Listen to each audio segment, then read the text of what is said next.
Welcome back. Here is day 2. Today we are going to talk about some of the early colonies and what was going to be, I guess, what life is going to be like at those. We'll talk about Jamestown, we'll talk about the Plymouth Colony, and then we'll kind of wrap it up with some of the things that are going to start to frustrate some of the colonists and why almost the idea of a revolution is almost warranted at this point. So the first one we're going to begin with is the colony of Jamestown. Now Jamestown, it wasn't necessarily we're just going to set sail and hope that we land somewhere in this new world, but it was going to be formed by what's called a joint stock company. And all that's going to refer to is you have a bunch of people who are pretty wealthy, and they realize that there's this kind of incentive about possibly going to this new world and this new territory. Again, just like the conquistadors, they thought, well, maybe we can come here, we can get gold, we can become famous, and possibly make some cash at the end of the day. So once they get here and they form this company, they really don't bring much with them over to this new land.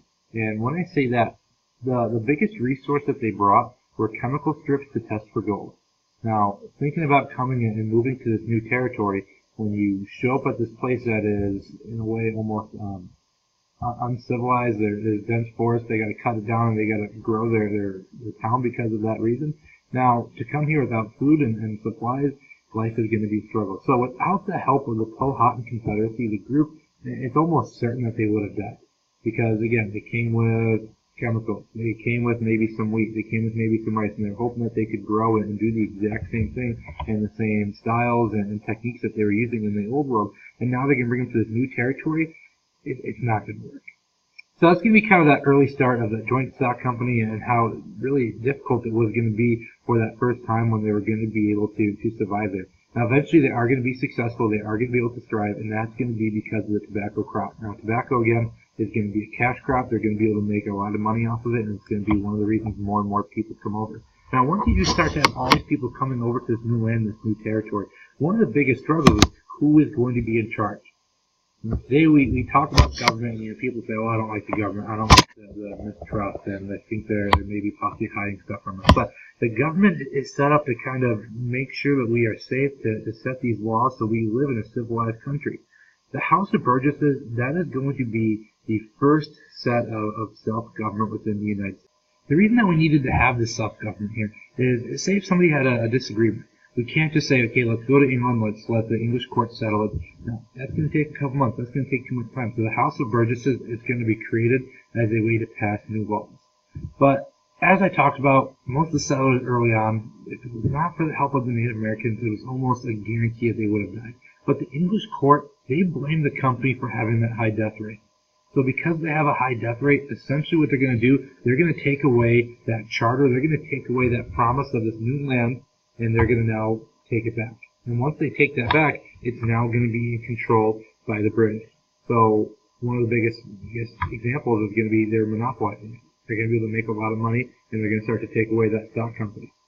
This one we're going to talk about is Plymouth Colony, and this was created as a religious group trying to get some freedom and trying to get away from the English church at this time. So King James, he was persecuting a group of separatists because they wanted to form their own church. And it's almost kind of hard to imagine because today here in the United States, Congress cannot tell us what our religion has to be. We have to have freedom of religion, something that's going to be guaranteed. It's just in our Bill of Rights. It's the First Amendment.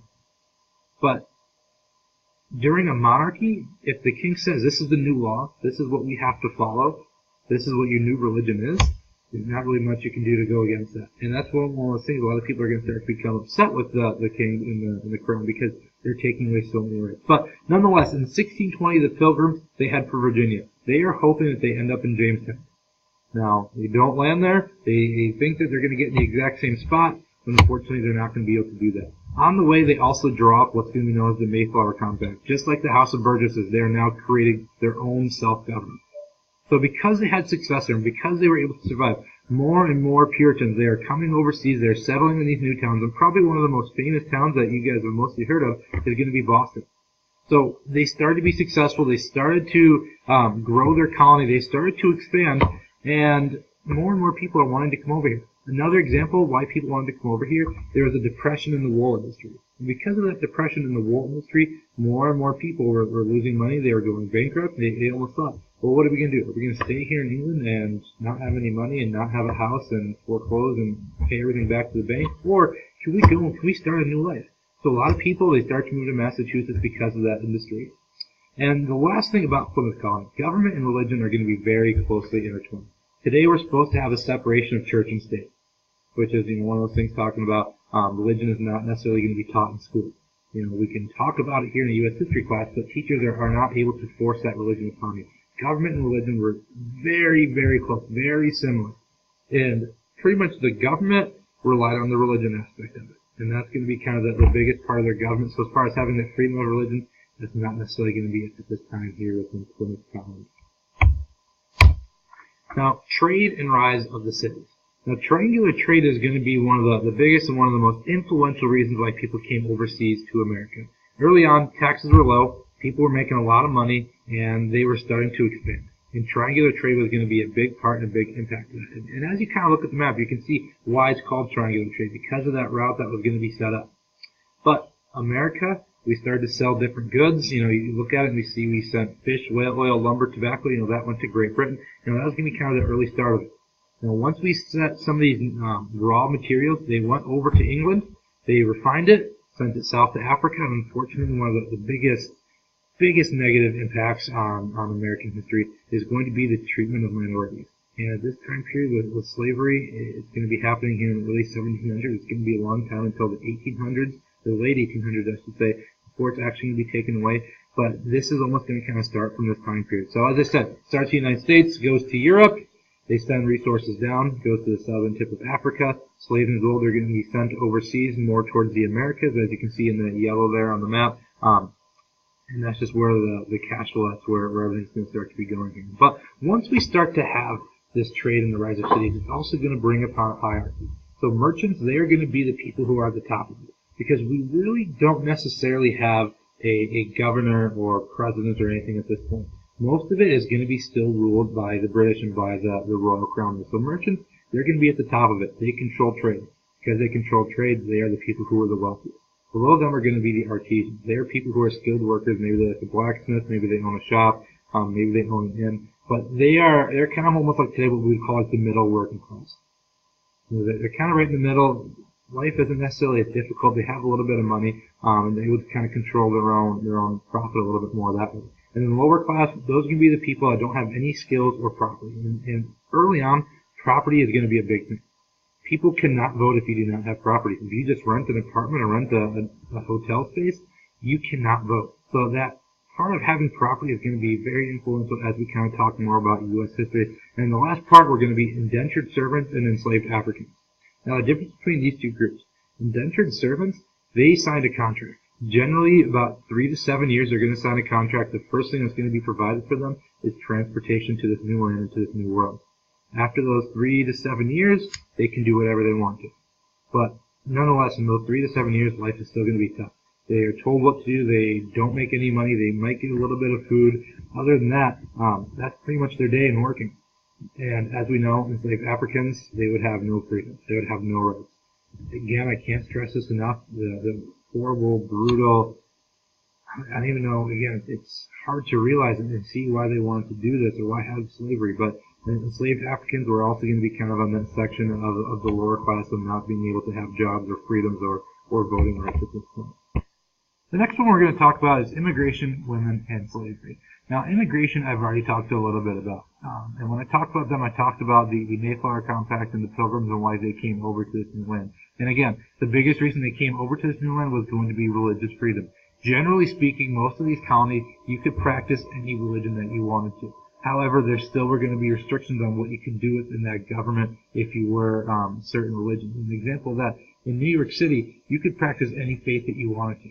However, city law stated that if you were Jewish, you were unable to vote. So you kind of have that religious freedom there, but still it's starting to take away some of your other rights that we have here today in the United States. So that's going to be the first one. The second one is going to be low taxes, and there's a lot more examples in between here, but I just picked kind of the two biggest ones because here in society, we want to have lower taxes. Think about if a politician is running, and when they're running for office and they're making these campaign speeches and these promises saying, I'm going to raise taxes, not many are going to want that. Not many people are going to be able to vote for them because, simply put, we want to pay as little taxes as possible because that means that we are going to be able to save more money here. So those give me the examples there. Now kind of switching gears and talking about women and women's rights at this time period. And as it says, women did not have equal rights. It's going to be a long time before that idea starts to take hold of having equality for everybody. But in the early 1700s, even early 1800s, women there are not going to be able to have equal rights. In society, in a way, they resist this change. Society resists a lot of change. But women having the equal rights, it's going to take a long time in the end for that to take hold there. Husbands were viewed as the sole guardian of children, and as I say that, almost the guardians of their wives as well. They were able to physically discipline.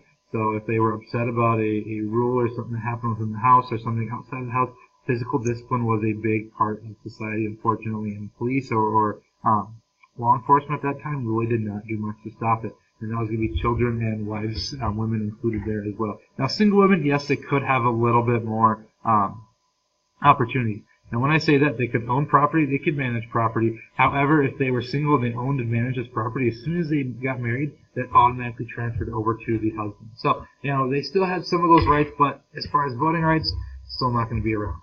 And at this time period, it's pretty much white, upper-class men are going to be the only people that are able to vote because property ownership is going to be kind of that part of voting there. Now, the next thing that we're going to talk about is going to be slavery. Now, it's estimated that 10 to 12 million Africans were enslaved between 1450 and 1870. And as I talked about triangular trade and I talked about the hierarchy system, slavery is one of the biggest negatives on American society. And looking at the numbers, 10 to 12 million people that were taken, that were kidnapped and brought overseas to these new colonies in the Americas. And then once they were here, were treated with absolute disregard, did not have any single right. They were routinely beaten. It's a horrible thing that happened throughout history. Now, to make sure that the upper class were able to kind of keep that around, they passed what they call a slave code. And what that meant, it kept African captives from being able to own property, testifying against the whites. So say if a beating did take place that they witnessed and they knew that it was illegal, they could not go to court. They were not able to act as a witness there. Could not receive an education, move about freely, or meet in a large group. And that last one, a lot of people question, like, well, what's the big point about that meeting in a large group? Oftentimes at these large group meetings, what would take place, that's where they would discuss if an uprising should happen. That's when they would kind of discuss this plan, this new policy there. And as it says, uprisings periodically would take place. Now, these next two slides, which we're going to finish up with, are going to be some of the newer ideas and different things that take place over in Great Britain that are going to kind of change the way America is going to be feeling towards the British at that point. And I know as we talk about it, you're probably thinking, well, this is world history, or excuse me, this is American history. Why are we talking about things that are happening with a new king taking over? At this time period, we are still technically property of the British. So we need to kind of see exactly what's going on there and what they're doing with their laws that are going to be coming over here and affecting the colonists, and what is going to be leading to that Revolutionary War. So the first thing on this new idea slide is going to be when King Charles II takes the throne. Now, once he is able to take the throne, he is determined that he wants to gain money from New England. And again, king, if he wants to make this new law, so be it. That's the monarchy. That's the system that they have. So the first thing that they create is going to be the Navigation Act. And what this does, they make sure that every good going to and from the colonies has to be carried on British ships. So say if the French or the Spanish, if they want to trade with the United States or the colonies at this time period, they could do so. However, they first had to go to England before they could bring that over. And again, people kind of question, well, what's the point of them having to go to England first? Every single time you bring a good into another country, you have to pay a tariff. And a tariff is just a fancy word or fancy way of saying pay a tax. So by the French, the Germans, all these countries having to go to the British, they're going to start to pay those taxes. So that's going to be the first thing that they're going to start to make money. The second thing that they're going to do is create what's known as the Staple Act. And what this does, every single colonial import has to be from England. So the way that this one varies here, the Navigation Act, the Spanish, the French, the Germans, they could still practice and they could still trade with the colonies, but they had to go to the British. Now the Staple Act completely cuts them off. They are now 100% required to buy every single good from England. Now what this does, essentially, it creates a monopoly. And monopoly, just like think about the board game. When you own all the property, the price, it starts to go up. So once they have this monopoly, the colonists, they are forced to pretty much pay a higher premium. They're forced to pay a higher price. So a lot of merchants, they begin to smuggle in goods. which of course the British, they see that as illegal. They try to do anything they possibly can to stop it. But most Americans, they don't really care because, if you're buying something at a cheaper rate or a higher rate, in the end, you're going to pay that cheaper rate there. So James II, as a way, he takes the throne. He, as a way to make sure that the colonies are still going to be pretty much controlled by the British, he creates what's known as the Dominion of New England. And what this does, he sets up his own governor, Sir Edmund Andros. He is now going to be in charge of New England, and he now kind of is almost like that king or that dictator there in that sense. And then the last thing is going to be the Glorious Revolution. And what this does, and kind of the big result, and I'll skip to the bottom of it, it shows that a revolution is possibly justified. So King James, he was also upsetting the people of England. I talked about how he just created that Dominion of New England, but he disregards Parliament, which Parliament is their Congress, the way that they're going to be creating those laws, and he practices Catholicism. Now, those two things, by disregarding Parliament and pretty much doing whatever he wants, throws all that out the window. Also, telling everyone that they have to be Catholic, people start to become upset with that. They almost had this idea of that freedom of religion. Now they start to take away some of those freedoms. People, they definitely are going to start to resist that thing. So Parliament, they invite James's daughter, who is going to be Mary, who is a Protestant, and her husband, William of Orange, to take the throne. Now, before accepting the throne, they had to accept the English Bill of Rights. Now, what this is, it's almost like our Bill of Rights today. You have to have freedom of religion, freedom of speech, and some of those types of things in there. And kind of in the end, it has to prove here that the king and queen, they're not just going to be able to disregard Parliament, because Parliament at that time period was almost like a ceremoniously created event. They existed, they could discuss, they could come up with new laws, but they had to go through the king. So, if they spent all this time coming up with a new law or a new tax system and bring it to the king, he could just say, nope, I don't like this, time wasted. But the English Bill of Rights guaranteed that Parliament had to be in power. And as I already said at the beginning, it shows that a revolution is justified when individual rights are violated. So as I talk about the taxes, as I talk about some of those reasons people came over here to the United States, they had those individual freedoms. Now, with the Staple Act and Navigation Act, those are going to start to take away people's rights. Here you have a right to buy from whatever company, whatever country you want to buy from. Now, to start to take away some of those rights, people, they're going to be upset with that. They don't want to have that system. So by having this glorious revolution, by having it take place in England, they now realize, and they get the story, that if something negative is happening in our society, if we don't like it, we don't like a law, if we don't like a politician who's in power, we have a right to take them out of power. We have a right to make a change. So now at this time period, again, it's going to be, are we going to keep doing what the British want us to do, or are we going to have our own country? And that's when that idea of that Revolutionary War is going to begin. So I'll wrap this up here. Tomorrow, again, I'll check your notes and make sure everybody is going to be kind of up to pace here. And then we're also going to be doing a Create the Colony game where you guys are going to almost act as like your own governor and deciding what is going to be happening within your own society.